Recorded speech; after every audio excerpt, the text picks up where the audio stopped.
Welcome back to Just with Hetty. If you are new here, like, subscribe, and share. So, you've been following my series about my life's testimonies. Oh, you know it's just getting juicier by the minute.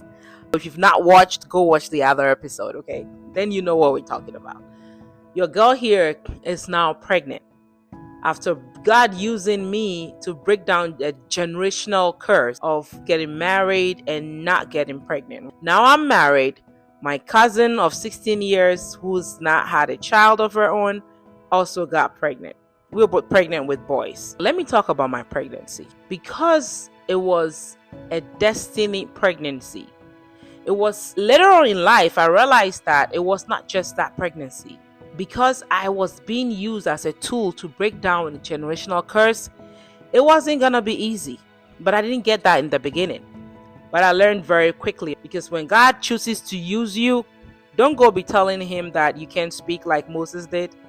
Nah, you gotta move when he tells you to move. So this pregnancy was difficult. I couldn't eat. I threw up. Anything. If I didn't drink water the right way, at the right time, who drinks like what does that even mean? So I was with my auntie at that time, couldn't even stand the smell of the food she was cooking. While she was cooking, I had to stay outside. This woman will be cooking and I'll be sitting outside. I couldn't stand the smell of the food. And then something else happened. For the life of me, I just couldn't understand. I was itching. It wasn't like you were itching because you didn't have lotion on. I was itching from the inside out. I don't know how else I could explain this. And so I called my mom and I'm telling my mom, I'm itching so bad. But I remember when you were pregnant with my little sister, you also itched. What was that? How did you get rid of it? And she said there was nothing she could do. The doctors couldn't get any cure for her. They said there was no cure. And she also mentioned that my grandmother also had the same situation.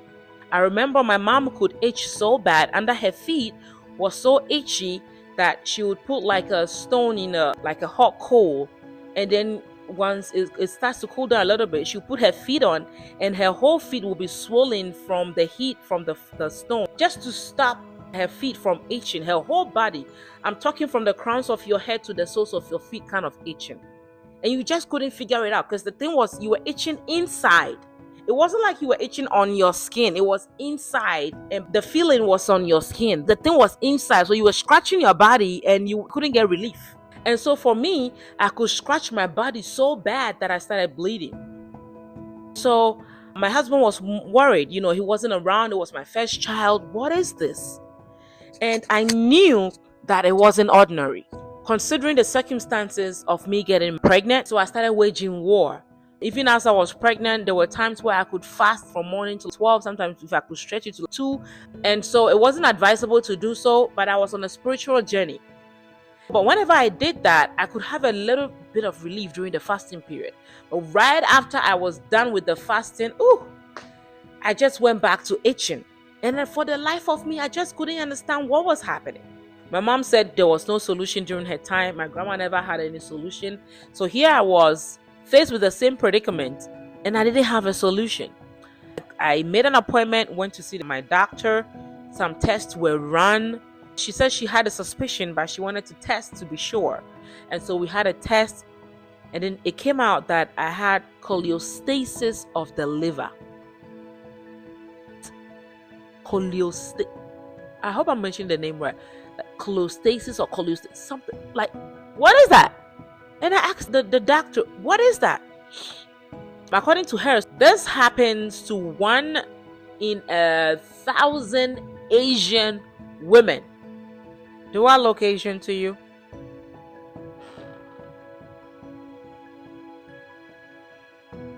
So, does it mean I have Asian blood? Like, what is happening? She was like, the studies that exist right now, there's nothing about blacks having this kind of condition. And even with the Asian, it's a very rare condition. So here I was having this condition, and they said there was no solution to it because any medicine they gave me to get rid of it was going to affect the baby in the end. What? So I had to live with this. This thing started around, say, 4 months. You know how the outside wall is rough? Ooh, I could put my skin, like my back, on the wall and I would scratch. You know how the cat scratches the skin on rough surface? Yeah, that was me. Scratching my feet, scratch my body. It was so hard that I started bleeding. And then I'll just take a shower, and then out of the shower, it starts right back. And there is no solution for it. At the time, there was nothing because they didn't want to tamper with a child. And so even if they could give me any form of relief, they didn't want to do it because of the baby. The doctor said, assuming I wasn't pregnant, they could give me something to give me a temporary relief. But because I was pregnant, they didn't. So I had to live with it. And it was so bad. This was with my first child. By my second child, the same thing happened. Now I had to sit up because I said to myself, affliction will not arise the second time. This happened to my grandma, it happened to my mom, and now with me, it doesn't happen to the men's wives, but the women in the family. And so I was like, no. This will not be my legacy. So I stood up and I said, it's not going to happen again. And I had that realization after my second pregnancy. Because whilst I was sleeping, the devil was sowing thorns. So my first baby was safely delivered. By my second pregnancy, we were in Germany at this time because we were stationed there. And the doctor said, this situation, again, it happens 1 in 1,000 Asian women. And normally, at that time, there were more research that was happening.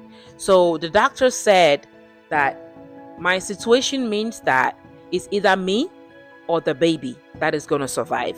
Both of us surviving, it's not going to happen. I said, for the way, either me or baby. Emma, not me. As soon as she said that, I said, God forbid. I rebuke it. I refuse it. She said, ma'am, I'm just telling you. I said, no. I rebuke you, devil. You cannot have me. You cannot have my baby. And then the doctor said, preach, sis, preach. I was like, yeah, minus me. I'm not going to be part of that statistics. No, that is not me. I said, ma'am, take that scan again. Scan me properly. Just in case. She scanned me. Prior to that, she said, with this condition, it means that the water around the baby is going to be so less. So the baby has to come out earlier so that we don't lose the baby. I said, not me. So she scanned and she said, it's a miracle. The water around the baby is abnormal. Like it's the water is giving what it's supposed to give. You know what I'm saying? Like the water was the right amount of water. Like the baby is fine. He's breathing fine. I am fine. And so I can go home. I'm like, okay, devil, you tried it. But God was working harder. Okay? I was safe. Baby was safe. After delivery, we were in the delivery room. When I tell you, you cannot be sleeping after the delivery, you know what? I'm going to hold on to this part. I'm going to make a series on my deliveries. Because each delivery is a miracle. I don't know why I'm rushing through this, but Holy Spirit just told me to pause. I'm going to make another video talking about my first baby, my second baby, and my last baby. Okay?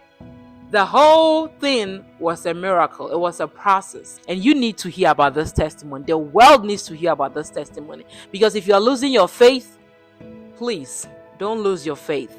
Like I always tell you, your story is still being written. Why do I know it's going to end properly? Because you know who owns tomorrow. He said, I'll bring you to an expected end. So if you are not at the end that you are expecting, don't take no for an answer. Keep knocking that Asian door. It will come down. It will come down. Okay? It will come down. It has come down before, and it's not going to end with you.